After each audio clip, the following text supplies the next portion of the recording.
So magandang araw po sa bawat isa. So open po natin ang ating Bible sa Jeremiah 29 verse 11. Ang sabi po dito, "For I know the thoughts that I think toward you, saith the Lord, thought of peace and not of evil, to give you an expected end." No? Let's pray po muna.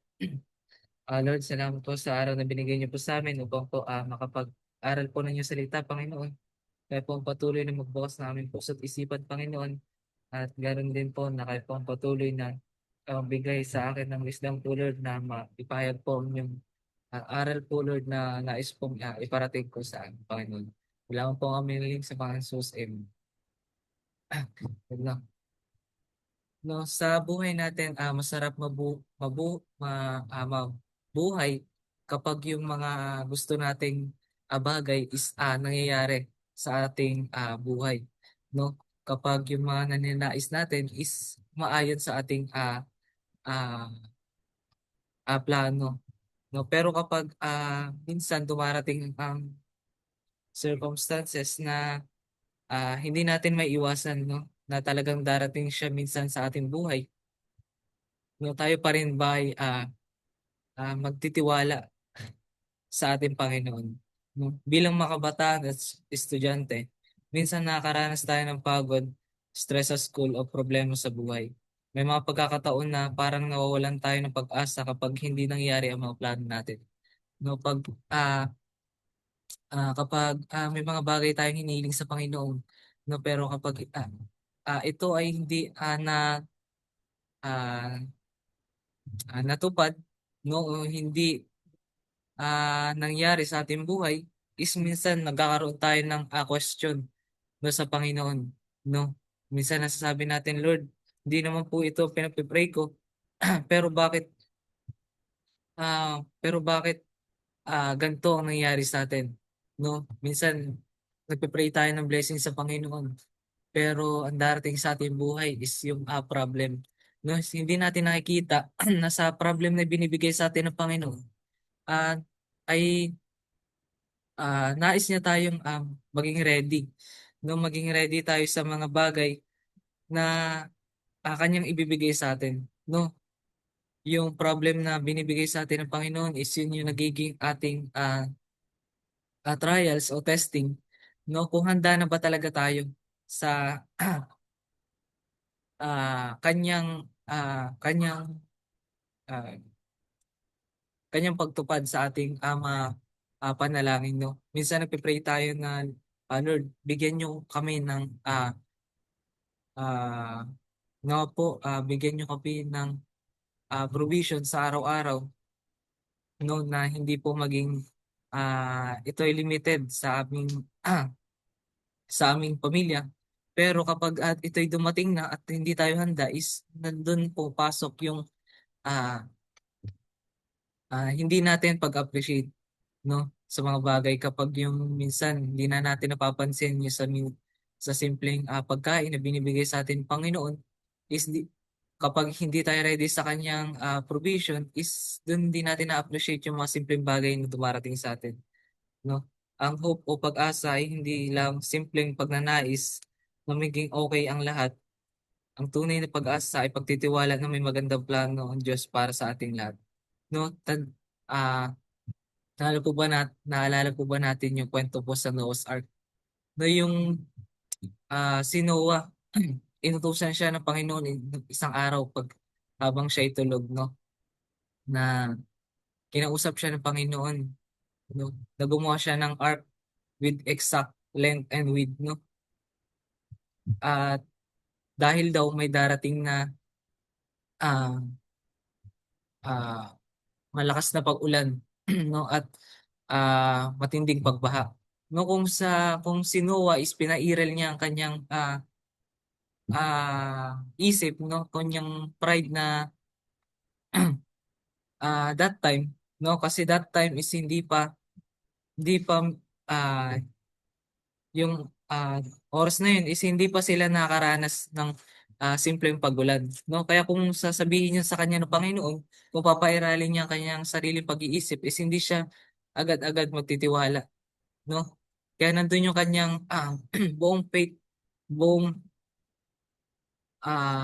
pagtitiwala sa Panginoon na sumunod, no?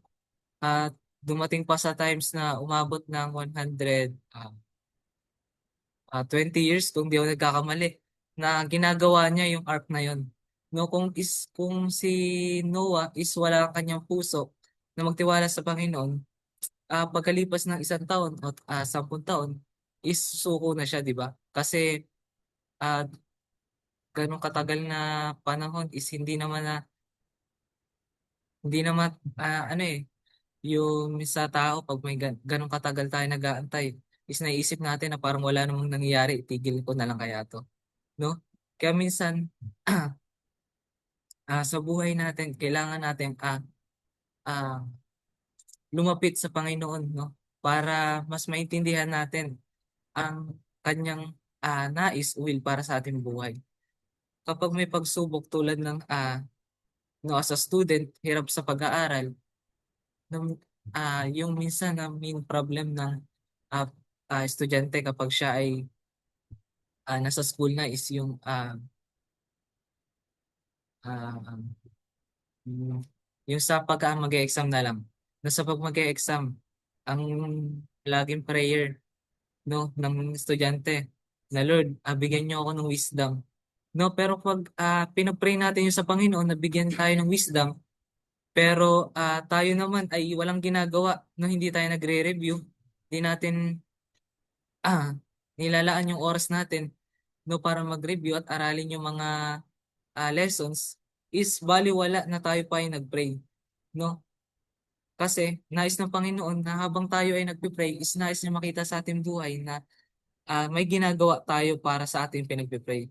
No, nandun yung hindi lamang panalangin, no, bagos nandun yung ating paggawa, no, sa pinapanalangin natin sa Panginoon.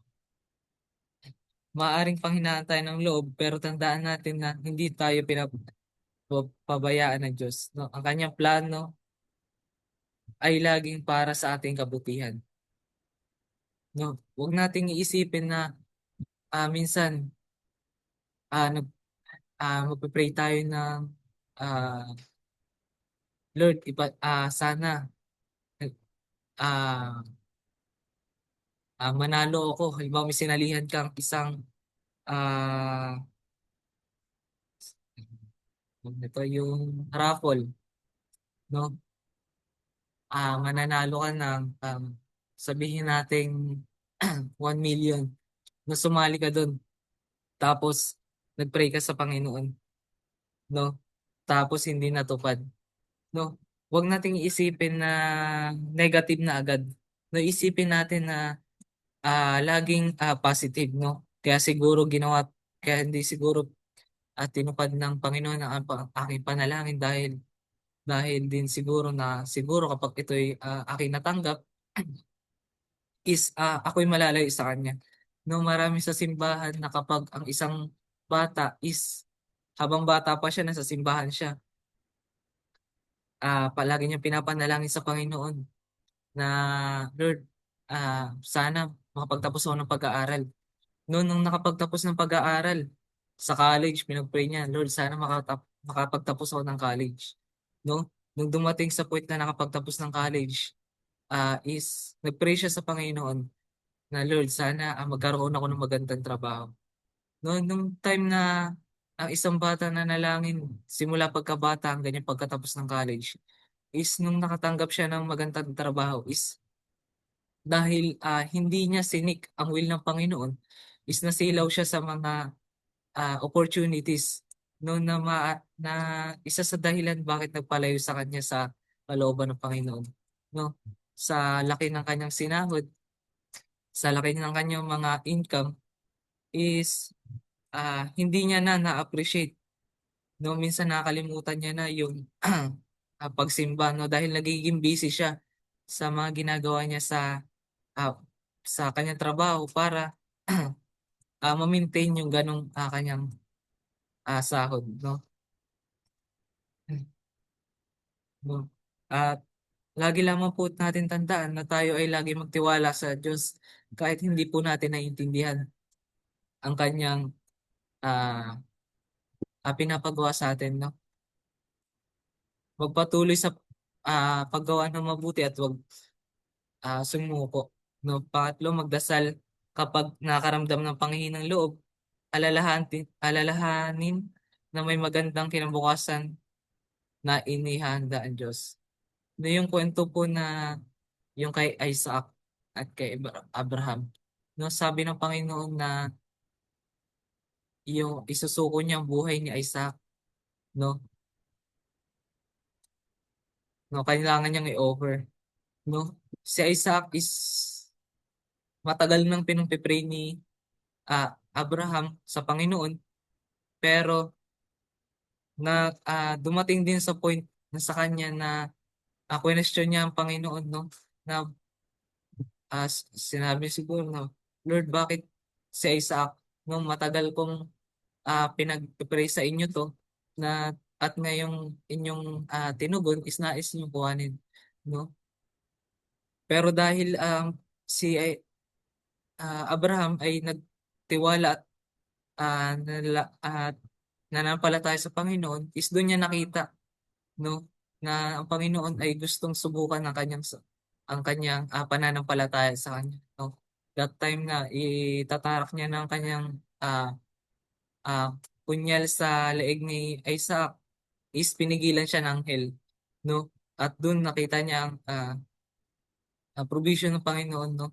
Na, na nung nalaman na nakita ng Panginoon ang kanyang pananampalataya, is ang Panginoon mismo ang nag-provide ng kanilang offering, no?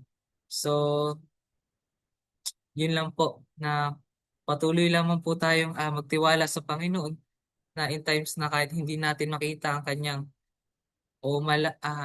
maunawaan ang kanyang gusto sa ating buhay, is patuloy lamang po natin siya pagtiwala. No, so yun lang po, tapos na po tayo sa ating devotion.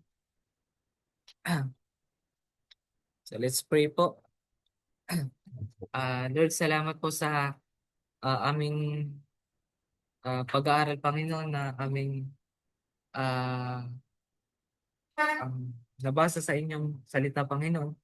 At patuloy niyo po itong itanim sa aming puso at isipan, Panginoon, na ito po ay maging aming paalala, Panginoon, na pag dumarating kami sa panahon ng problema, Panginoon, is patuloy po kami magtiwala sa inyo, Panginoon. Turuan niyo po kami buksan ang aming puso na isip po muna namin ang inyong ah, will, Panginoon, upang maintindihan po namin ang lubos ang inyong nais ipagawa sa amin, Panginoon. Salamat po sa bawat isang napakinig. Kayo po patuloy na mag-ingat sa aming pag-uwi, Panginoon. At ilang po ang aming hiniling sa pangalan ni Jesus. Amen.